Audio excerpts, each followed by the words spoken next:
the top 10 current solo queue players in a list right here. I don't know if you have this by your side, Dong, but I will read these out. And I want to get your guys' thought on these. I think Santorin is going to be familiar with all these players. I don't know all of them, but I know most. We've got number 1 from Ivern. I believe that's Core JJ. Yep. So Team Liquid support. Number 2, have you played with him in solo queue? What does he do? Cole? Yeah. He's just so good. I mean, he plays all the meta supports, and then he'll always win lane, and then he's gonna roam, and then support is great. Really and there's no one that's that good in the NA solo queue ladder. It's like Galio support. I love it. I love a good Galio. Love a good Galio. Number 2, always plan ahead. Who is That's that? that 17-year-old. Yeah, so he's he only plays roaming champion, so he'll play Italian, Aurelion, Soul, and he's really, really good at That guy. Yeah. Okay. I thought he just always. So he pretty much always just wins lane because he plays like champs like Talia and Aurelion Sol, and he just shoves really hard, and he just makes really good roams to other lanes, and just pretty much just carries. Usually just goes to bot lane and just carries that lane. And he's really efficient in terms of like just everything he does in lane, because he pretty much like 9 times out of 10 he'll just win his lane. Sounds like you've scouted this guy. Carry. Yeah, I have. He's the reason I'm not doing him is because he's a little toxic. So just a little. Yeah, that means he a cares little about the toxic. game. Right. Just he's a little young. That's the EU mentality. Oh, you care so much. I don't. Personal rule. I try not to do toxic. Right. Listen, my toxic strategy: mute all, still type. That's what it is. Number 3, Team Liquid Tactical.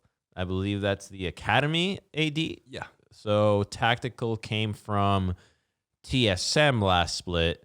Do you have experience playing against him? Oh yeah, and funny enough, called JJ Duos with Tactical. Son of a gun. Okay, now we know why those two have climbed. All right, number 4, EG Bay. I believe that is Bang. Yeah. All right, that makes sense. Okay, yeah, I'm sure he's really good in solo queue. Number 5, Stay Calm 1. Who is that? CLG's top laner Ruin. Really? Yeah. So is he 51% win rate? No, he's actually like pretty high win rate now. I was surprised too, because I think he's one of the guys like I'd normally consider not trying too hard in solo queue. Yeah. Like people were saying like he's playing Teemo top and stuff like that. But he's actually like trying really hard right now, and it's funny because at least most of the CLG members have like a Stay Calm account. So like Stick says like Stay Calm free and stuff like that. Oh, that's cute. So well, have you seen the CLG games at the LCS, Dong? I have not. All right. Well, don't look at top lane.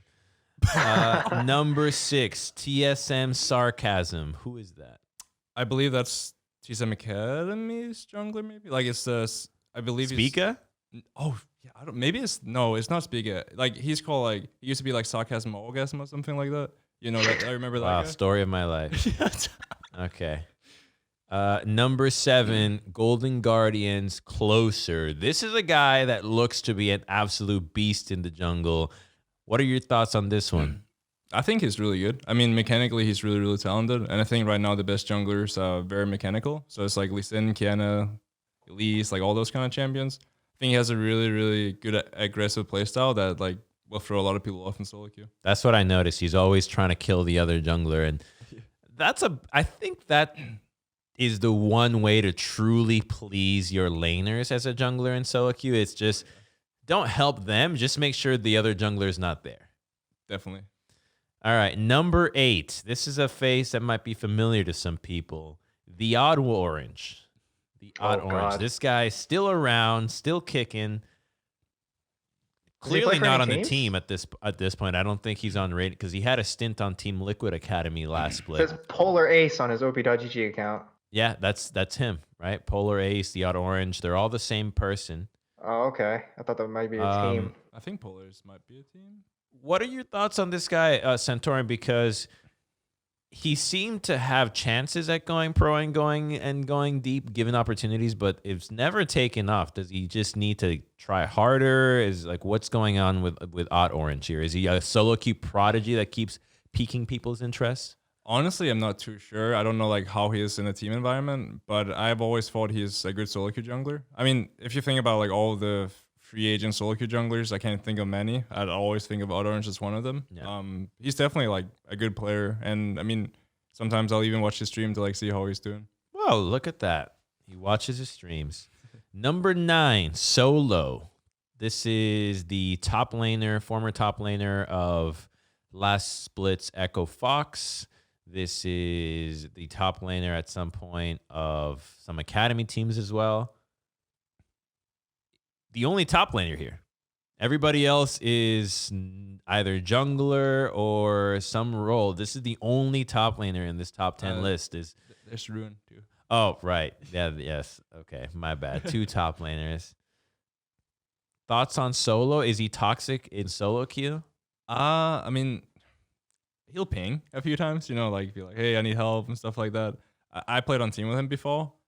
I actually felt like he was improving a lot in terms of like being more positive. I thought so too. As a person, he's always seemed very kind. So I never experienced that toxicity. Are you familiar with Solo, Dong? I have no idea who this guy is. Okay, then we'll move on. Number 10, Hunji King. My guess is this is a Korean player. Honestly, I'm not exactly sure where he's from, if it's LAN, OC, or Korean. He's probably a Korean player. I just know he plays a lot of Aphelios and a lot of Senna. And, Okay.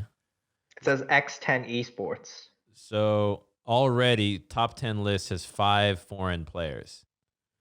So number 1 is Korea, number 4 is Korea, number 5 is Korea, number 7 is Turkey, number 10 might be somewhere in Asia. What's going on? Why are we not having local talent be at the top of the NA ladder? Well, that's funny because there's also 50% imports in LCS. Yeah. So that's perfect. Okay, and you're an import as well, technically. So Technically. I What do you guess we mean were just technically? never good. Like we never had talent. It always belonged to other people. All right. Well, we can. I don't think that's true. I think it's like there's no. I don't think that's true at all. I think that NA just doesn't put any effort towards nurturing their own like player pool, right? No, you're right. Nobody actually bothered at. No way one back. cares. Like if you're in a like, what is the path today to go from? Because like there's still like young people like in collegiate leagues that want to go pro and they play. They're dedicated. They're willing to grind and they're willing to play solo queue. They're willing to put the hours in.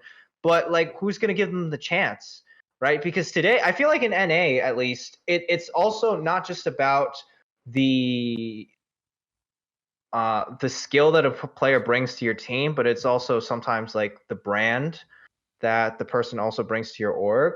So I feel like a lot of times, sometimes like maybe they'll hold on to players that maybe don't try hard as much because their brands are valuable to them, or because like academy players, they're not really given a lot of resources in comparison to like how much NA spends on foreign imports, right? I understand that foreign imports are obviously tested and tried and true, but the fact is like NA just doesn't really seem to give a shit about their young players, and they don't really try to foster them in the same way that other countries seem to. So Yeah, I mean, for me, it's like when I was going pro, there's a lot of different tournaments like DreamHack and stuff like that. Yeah. And the good thing for me was LCS players could participate in those tournaments. So for me, I was a young guy. I'd compete in those tournaments. I'd be playing against the LCS players, and that way I'd like see how good I am. Like, how good am I actually? And if I did well against pro players, that's the easy way to pick up people. You'd be like, oh, this guy, he looks pretty good even against all the LCS players. Now I feel like the main way to get in is either have a really high win rate in Challenger, and then maybe people will be like, oh, wow, this guy's actually good. Or maybe you'll go to scouting grounds, and that's the other way I see people getting on a team. I think the way I see it is just how you both have poised it is the actual way of getting in is a wall as high as a pull-up bar.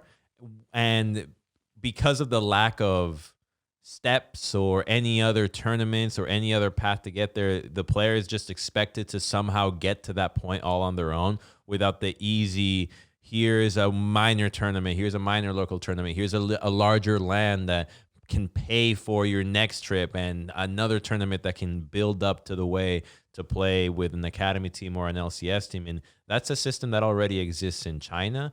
where they have such a intricate network of tournaments that whether you want to be a pro or not, you can still participate in the same path, make money, make friends, and have a good time doing it versus, holy shit, I got to grind and hopefully team up with Bjergsen and have a really good jungle game then, and maybe I'll get a friend at, and oh my God, Peter talked to me. Like, that's so rare. Yeah, basically. All right.